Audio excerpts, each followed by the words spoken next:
let me start with a picture of America, and I call it a picture to again remind you that I have no aesthetic sense whatsoever.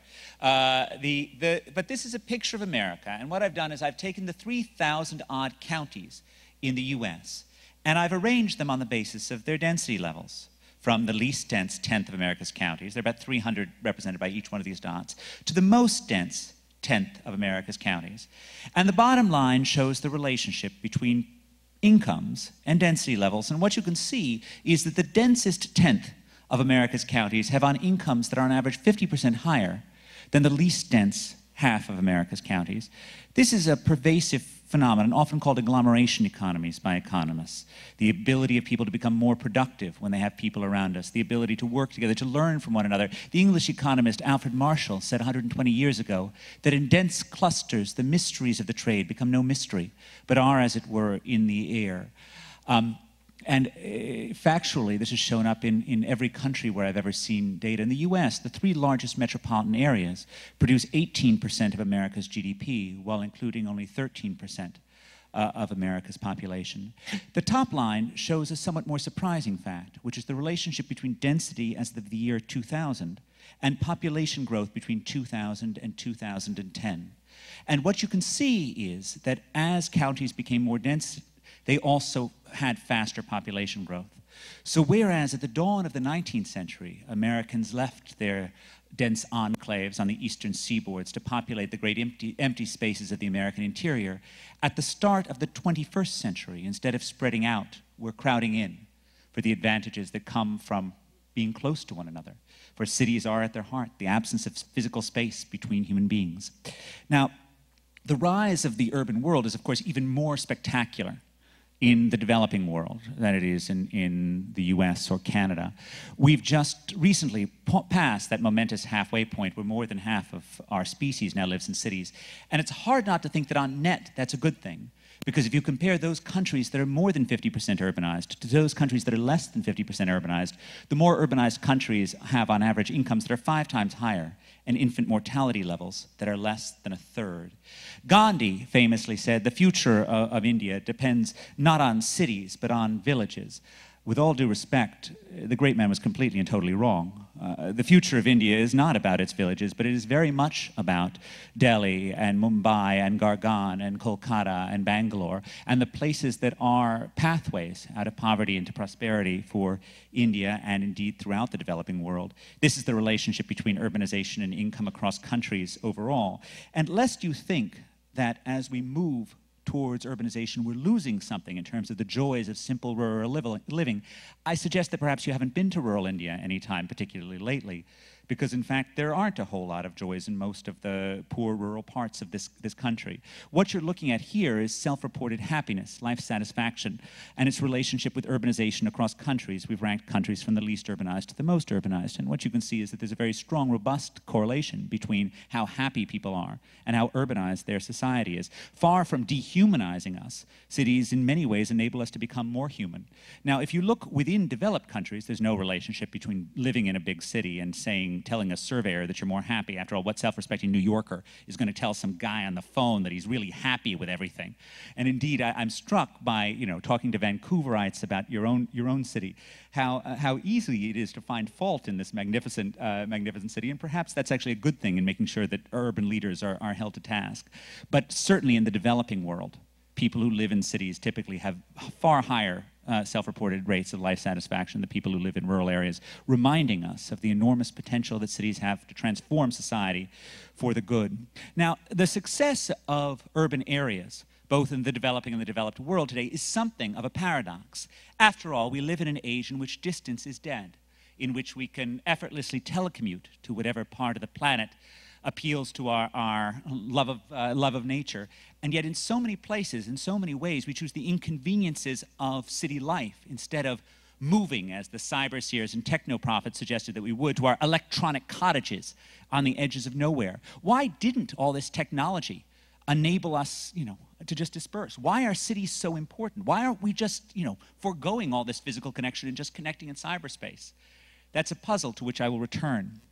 Now, the success of cities today feels remarkable to me because it's so different from the New York City of my youth. These are two iconic images from the 70s in New York.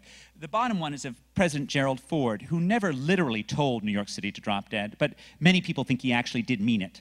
And indeed, in those years, New York was suffering from an enormous combination of an economic crisis brought on by an exodus of manufacturing jobs, a fiscal crisis associated with mismanagement at the leadership level, and indeed a social crisis associated with massive increases in crime and a feeling that civilization, which was itself a product of the city, had left it. It looked in those years not just like President Ford, not just that President Ford was telling New York to drop dead, but that history itself was telling New York and every one of our older, colder cities that they were headed for the trash heap of history. The top image shows President Jimmy Carter wandering through the wasteland that the South Bronx had become, when it really seemed possible, as if our cities were headed to be taken over by the weeds and plants again, towards some future like that envisioned in Planet of the Apes, where the Statue of Liberty would be poking up out of the sand as nature reclaimed its own.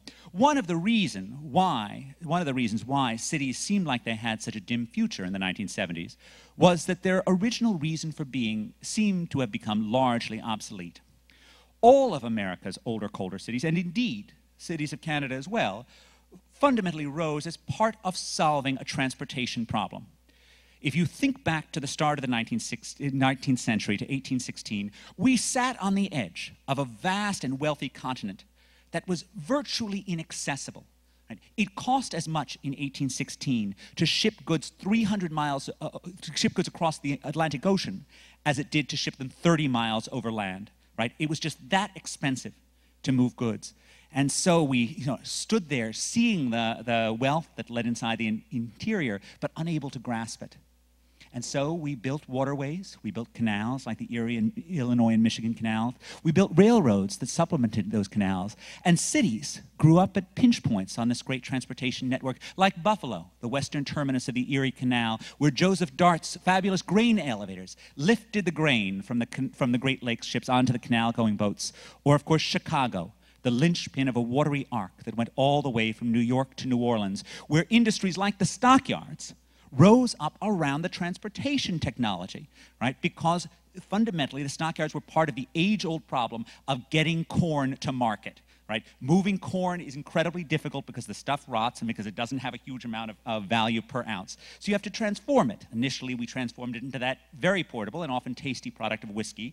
And then we transformed it into salted pork, because pigs are, of course, corn with feet.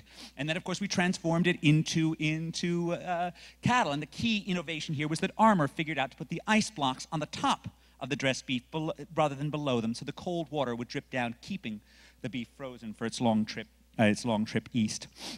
Now, even when cities formed for utterly prosaic reasons, miracles still happen when smart people come to be around each other.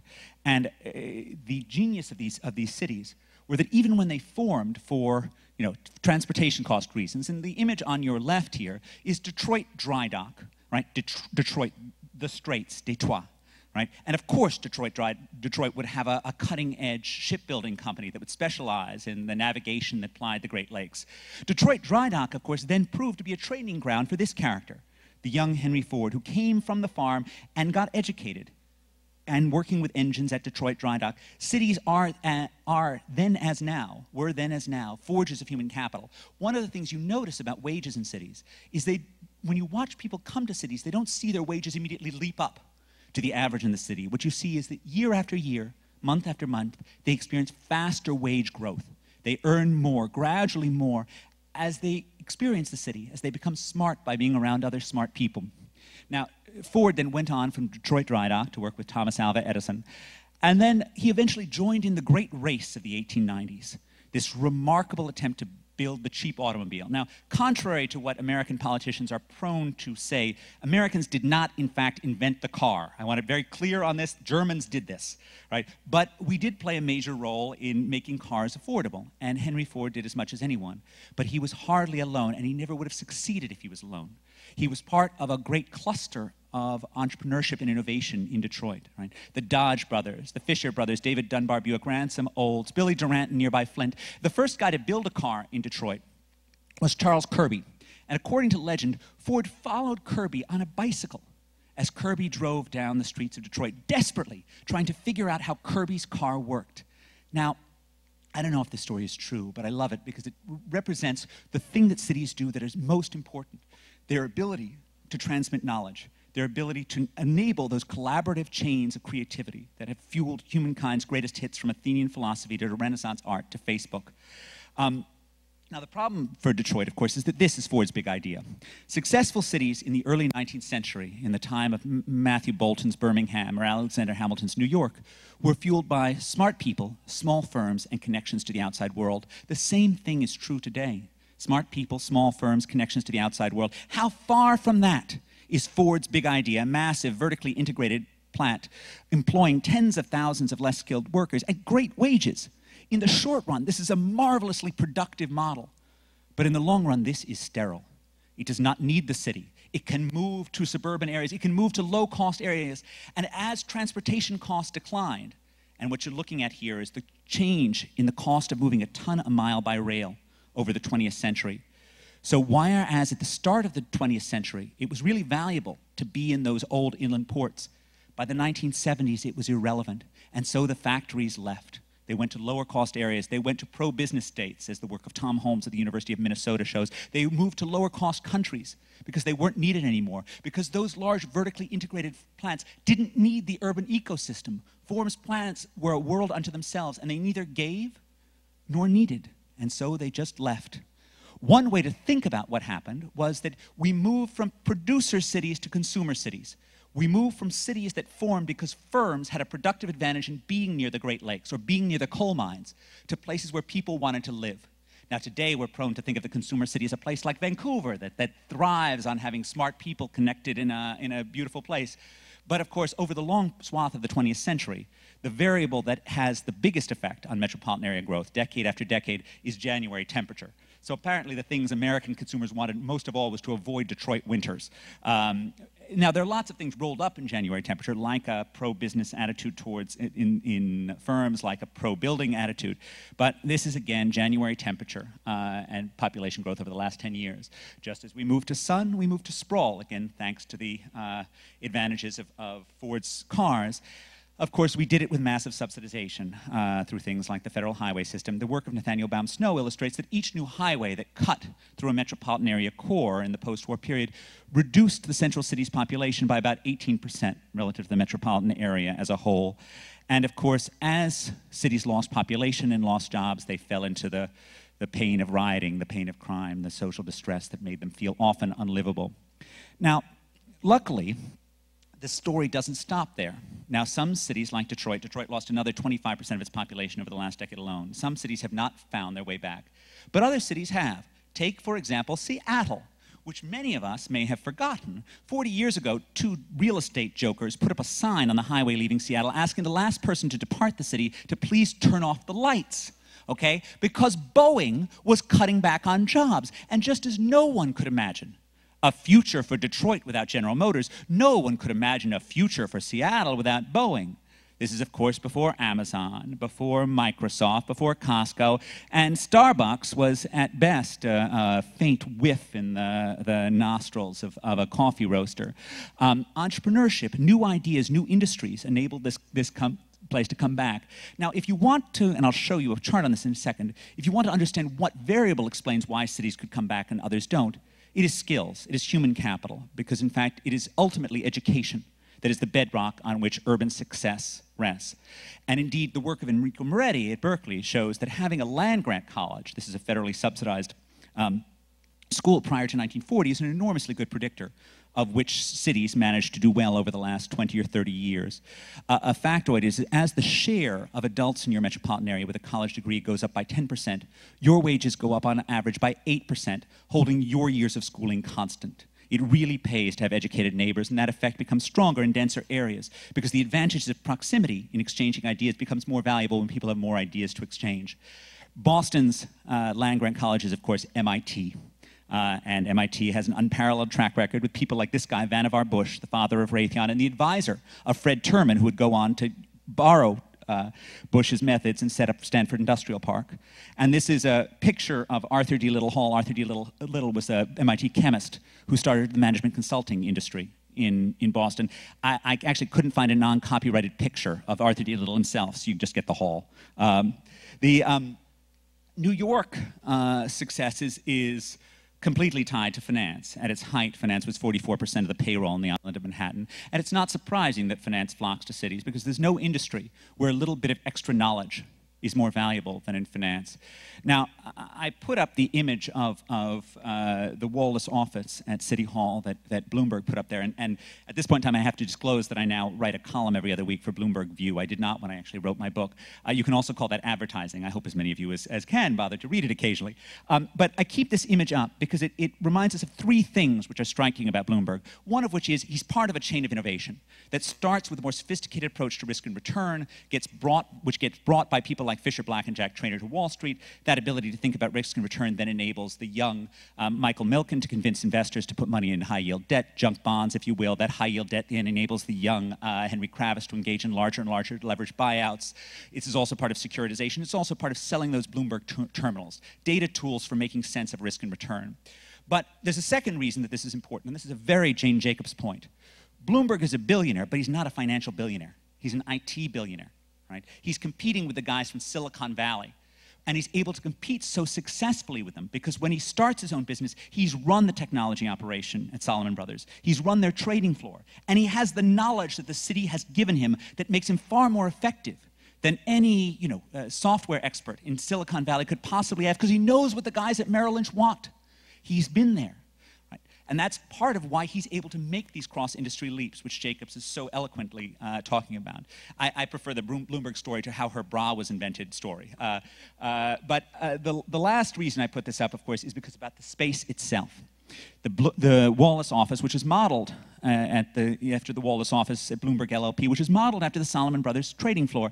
Now, when you think about it, there's something odd about trading floors. Here you have some of the wealthiest people on the planet who in a normal industry would sit ensconced behind vast desks protected by secretaries and oaken walls. And here they are sweating on top of each other, getting guacamole all over each other, completely uncomfortable. Why are they there? Because they need to know what's going on. They're there because knowledge is more important than space. And this is fundamentally why cities came back, because knowledge is more important than space. And that's why globalization and new technologies have not in any sense made cities less valuable. Because what they have done is they've increased their returns to being smart. Because you can source it on the other side of the planet. Because you can sell it on the other side of the planet. And we get smart by being around other smart people. It is our greatest talent. Our ability as we come out of the womb to soak up information from our parents, from our peers, from our siblings, even occasionally from our teachers. Right? And anyone who has ever taught knows the hard part about teaching is not knowing your script. It's knowing whether or not anything you're saying is sinking in, is getting through. We have evolved over millions of years to have these remarkable cues for communicating comprehension or confusion that are lost when we're not in the same room. The more complicated the idea, the more valuable that transmission is, because it's easier and easier for things to get lost in translation. And finally, as we know, it's impossible to just look up how to be a software entrepreneur on Wikipedia, right? You learn these skills by being in the maelstrom, by being around people, by picking up information that you couldn't possibly pick up just by trying to schedule a Skype conversation. You've got to be there, and that's why Silicon Valley is both the most technologically sophisticated industry in the world and also the most famous example of geographic concentration in the world today. Google, which of all places in the world could do long-distance working, Google builds the Googleplex because it's so valuable to be in the same room. This is why, of course, skills are the main factor explaining urban success. These are in older cities, the relationship between share of the population with a BA in 1970 and subsequent growth. Skills are everything. You want to understand why Detroit looks different than Seattle? More than 50% of Seattle's adults have a college degree, 12% of Detroit's adults do. Right? Human capital is the bedrock. This is population growth and skills in 2000. This is population share with skills in per capita GDP in 2010. Now, indeed, the most important skills are surely not those that are taught in schools. They're the skills that are picked up on the street, borrowing knowledge from people around you. And indeed, of all the skills that strengthen an urban area, it's hard to think of any that is indeed more precious than the knowledge and inclination to be an entrepreneur. 60 years ago, the economist Ben Chinitz was comparing New York and Pittsburgh and noticing that New York appeared to be more resilient than Pittsburgh even then. And he argued that this was a legacy of industrial history. Pittsburgh had U.S. Steel, large vertically integrated firms, and U.S. Steel bred company men. right? These guys were great machines, right? Great cogs in a machine at a point in time. But when steel went down, they wouldn't know how to look for a new opportunity if it was staring them in the face, right? They were part of making U.S. steel work. By contrast, New York had the garment industry. The largest industrial cluster in North America in the 1950s was not automobile production in Detroit, it was garment production in New York, but it was an industry that was marked by small firms. Anyone with a good idea and a couple of sewing machines could get started. And so it created entrepreneurs.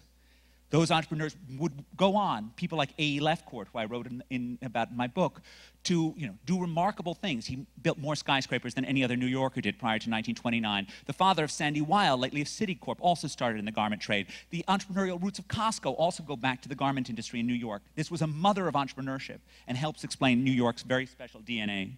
There's a lot of statistical work on entrepreneurship and urban growth, and it is remarkable, given how crappy our measures of entrepreneurship are, things like average firm size or average establishment size.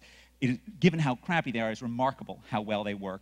This is the relationship between having small firms, which you can see down there, the lowest, and employment growth over the last 30 years. Very, very strong relationship. Big firms tend to be very difficult in terms of long-run urban reinvention, even if they are very productive in the short run.